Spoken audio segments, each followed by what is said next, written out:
तो भाई जितने भी सनी पाजी के फैंस है भाई, आप लोगों के लिए मैं एक से बढ़कर एक रिपोर्ट लेके आता ही रहता हूं। तो फिलहाल यहां पे देखो हम बात करने वाले हैं सनी पाजी की एंथोनी फिल्म की। क्या एंथोनी फिल्म का क्या चल रहा है, शूटिंग चल रही है नहीं चल रही है? देखो यहाँ पे सनी पाजी शूटिंग भी कर रहे हैं और नहीं भी कर रहे हैं। अब इसका क्या मतलब होगा, शूटिंग कर रहे हैं नहीं कर रहे हैं? यार ये क्या कह रहे हो, बताता हूँ आप लोगों को मैं क्या कह रहा हूँ। और यहाँ पे अभी चल क्या रहा है, देखो रामायणा की जो शूटिंग है, रामायणा का जो टीजर है, उसके बारे में मैंने आप लोगों को डिस्कस किया था कि भाई कब आएगा कैसे आएगा। रामायणा का जो टीजर है तकरीबन ये बताया जा रहा है कि 23 तारीख से लेकर 27 तारीख के बीच में आ सकता है। अब देखो इसकी कोई अभी तक ऑफिशियली घोषणा तो नहीं हुई है, लेकिन इनसाइड रिपोर्ट्स और इनसाइड जो बड़े बड़े ट्विटर अकाउंट हैं, खासतौर से जो रामायणा से जुड़े हुए हैं, वहां से ये अपडेट आ रही है कि रामायणा का जो टीजर है वो तकरीबन भाई आप लोगों को देखने को मिलेगा 23 तारीख से 27 तारीख के बीच में। अब आएगा या नहीं आएगा वो तो भाई देखो जब तक ऑफिशियली अनाउंसमेंट नहीं होगी तब तक तो हम यहाँ पे थोड़ा सा सोच ही सकते हैं कि शायद ना आए। अब मैं भी यही सोच रहा हूँ कि शायद, मुझे लगता है कि नहीं हो। वैसे देखो रामनवमी आ रही है 27 तारीख के आसपास, तो यहाँ पे भाई आना तो बनता है। अब देखते हैं मेकर्स ने क्या प्लान किया है क्या नहीं किया, वरना देखो अभी एक दो दिन में हो सकता है कि, या फिर देखो मैं तो ये सोच रहा था कि भाई आज जो भाई एक अच्छा मौका है, ईद का दिन है, हो सकता है कि आज अनाउंस हो जाता। तो अभी तक तो खैर नहीं हुआ। जब मैं ये वीडियो बना रहा हूँ तकरीबन 10:30 बजे के आसपास में ये वीडियो बना रहा हूँ, अभी तक तो नहीं हुआ है। देखते हैं होता है या नहीं होता है। फिलहाल बात करते हैं देखो एंथोनी फिल्म की। एंथोनी फिल्म की शूटिंग चल रही है और जिसको लेकर ये भी खबर आई है कि एक सीन शूट हुआ है सनी देओल का, और वो एक बहुत अच्छा सीन बताया जा रहा है इसमें। कि ये भी है कि उसमें उनके साथ में भाई ज्योतिका भी मौजूद हैं और एक बहुत ही महत्वपूर्ण सीक्वेंसेस यहाँ पे फिल्म आ रहे हैं। एक अच्छा खासा मतलब फिल्म का एक काफी मेन सीन ये हो सकता है जिस ज्योतिका भी साथ में है, वरना देखो ज्योतिका साथ में नहीं होती। ज्योतिका सूर्या की वाइफ है। सूर्या कौन? वो कंगुआ वाले, आपको याद होगा तो कौन? रोलेक्स, विक्रम के रोलेक्स। तो यहाँ पे अब जो बात आ गई है कि भाई शूटिंग को शुरू हुए 15 से 16 दिन हो चुके हैं। जी हाँ, आज 16वां या 17वां दिन है, ये बात मैं आप लोगों को बता रहा हूँ, 15 से 16वें दिन की। और एक पिक्चर भी लीक हुई थी जिसमें कुछ ऐसी चीजें हैं जो कि म्यूजिक से रिलेटेड है।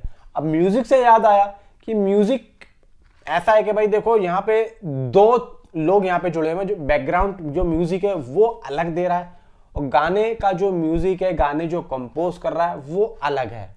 तो देखो यहाँ पे एक चीज तो अब मैं देख रहा हूं जो कि पहले साउथ में होती थी लेकिन अभी यहाँ पे बॉलीवुड में भी होनी शुरू हो चुकी है।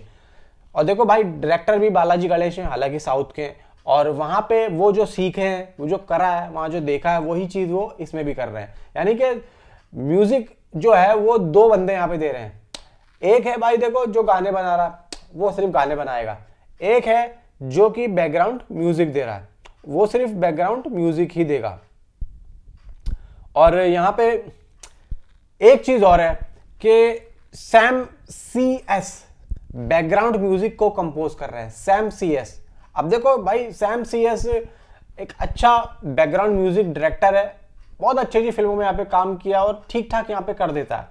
हालांकि यहाँ पे अभी तक हमने उसका नाम किसी बड़ी फिल्म से नहीं जो है भाई जुड़ा हुआ देखा है। अगर आपको पता हो जुड़ा है, किसी बड़ी फिल्म से जुड़ा है क्या, मुझे नीचे कमेंट जरूर करना। अगर जुड़ा है तो मुझे बता देना, हो सकता है मुझसे गलती हो रही हो, मुझे ना पता हो, मुझे जरूर बता देना।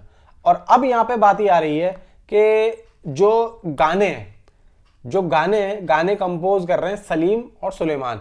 भाई देखो ये जो फिल्म है, ये अब मुझे जो एक्साइटमेंट लेवल बढ़ाने को कह रही है ना, वो ये कह रही है कि हर चीज का डिपार्टमेंट अलग है। यानी कि बैकग्राउंड म्यूजिक का अलग हो गया, गानों का अलग हो गया, और जो बालाजी गणेश है वो तो चलो मानता हूं एक भाई एक्शन की समझ है उनको और एक्शन सीन भी वो शूट कर सकते हैं। लेकिन यहाँ पे जो एक ड्रामेटिक सीन है उसमें मुझे ऐसा लगता है, मुझे उसको बारे में ये भी है कि जो फरहान अख्तर ड्रामेटिक सीन को काफी अच्छे तरीके से समझते हैं। और मुझे लगता है कि फरहान अख्तर इस फिल्म के प्रोड्यूसर हैं, रितेश सिद्धवानी और अपना ये AR मुर्गदास भी हैं। तो कहीं ना कहीं बालाजी गणेश और फरहान अख्तर के बीच में कुछ ऐसी डिस्कशन हुई है या हुआ है या हो रहा है कि जो ड्रामेटिक सीन है कहीं ना कहीं फरहान अख्तर से यहाँ पे जो बालाजी गणेश है वो यहाँ पे डिस्कस कर रहे हैं कि सर ऐसे करना है, कैसे करना है, क्या होना है। तो कहीं ना कहीं जो चीजें हैं वो फरहान अख्तर भी यहाँ पे रख रहे हैं अपनी कि भाई नहीं तुम ऐसे करो, तुम ऐसे करो। क्योंकि आप लोगों को याद होगा फरहान अख्तर के खुद की डायरेक्शन में एक फिल्म थी डॉन, पहली जो डॉन थी उसमें आप लोग देख लोगे किस तरीके से उन्होंने सारे के सारे सीन्स को यहाँ पे करा था सेट। तो मैं जितना समझता हूँ कि फरहान अख्तर को समझ है भाई, बहुत समझ है उस आदमी को। अभी 120 बहादुर आई थी, उसमें भी उसने काफी अच्छा काम किया था, बहुत लाजवाब काम किया था। तो मुझे पूरी उम्मीद है कि यहाँ पे ड्रामेटिक जो सीन है वो फरहान अख्तर कहीं ना कहीं फरहान अख्तर का हाथ होने वाला है। बाकी एक्शन सीन तो यहाँ पे हो ही रहा है, शूटिंग चल रही है, शूटिंग बहुत ही जल्द यहाँ पे रैपअप भी होगी। अभी तो खैर 15-16 दिन ही हुए। मे भी एक बात ये समझ में नहीं आ रही कि जिस तरीके से हमें पता चल रहा है कि रामायणा की शूटिंग चल रही है, रामायणा को लेकर यहाँ पे खबरें आ रही है कि सनी पाजी जा रहे हैं, सनी पाजी, लेकिन यार एक बात समझ में ये नहीं आ रही कि अभी तो वो इधर है, तो उधर कब जाएंगे वो। तो मे भी हो सकता है, देखो जब रामायणा का फर्स्ट पार्ट की शूटिंग हुई थी तो उसमें भी हमें पता नहीं चला था कि रामायणा में सनी पाजी की शूटिंग कब हो गई और कब नहीं हो गई। हमें तो बस ये था कि होने वाली है, अब होने वाली है भाई, हो के आ भी गई थी और हमें पता भी नहीं चला था। बाद में जब खबर निकल के आई कि भाई हो चुकी है तो लोगों ने कहा कि भाई यार कब हो गई, हमें तो पता ही नहीं चला। बस यहाँ पे सनी पाजी क्लीन शेव थे और अभी हाल फिलहाल में भी क्लीन शेव दिखे हैं, शायद दिखे हैं ना। तो मुझे लग रहा है कि भाई देखो कुछ ना कुछ तो यहाँ पे हो रहा है, जो कि बहुत तेजी से हो रहा है और बिल्कुल भी भाई कहीं से भी कोई भी लीक न्यूज ये वो कुछ हो नहीं रहा है। तो जैसे ही आपके भाई के पास आएगा मैं आप लोगों को जरूर बताऊंगा। नीचे कमेंट में आप अपनी राय मुझे जरूर बताएं। मिलता हूं आपसे अगले किसी वीडियो में। Thanks for watching.